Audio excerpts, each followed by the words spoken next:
আসসালামু আলাইকুম প্রিয় উদ্যোক্তা ভাই ও বোনেরা, আশা করি সবাই ভালো আছেন। সবাইকে রমজানের মোবারক। আজকে পহেলা রমজান। আমার দেশি মুরগির বাচ্চাগুলো প্রায় 3 মাস ঘরে রাখার পর আজকে বাহির করছি।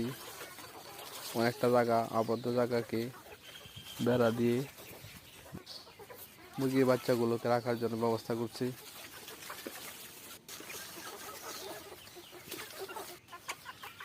আসলে দেশি মুরগির বাচ্চাগুলোকে আপনারা মূলত বাহিরে রেখে খাওয়ালে ভালো হয়।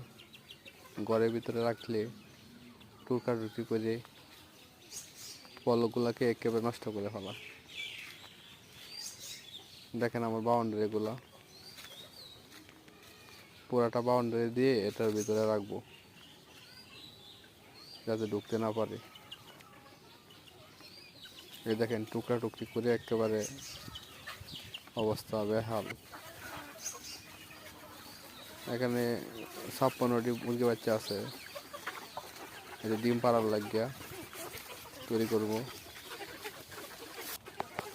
ওই যে ঘরটা দেখছেন, ওই ঘরটার ভিতরে থাকছিল প্রায় 3 মাস যাবত।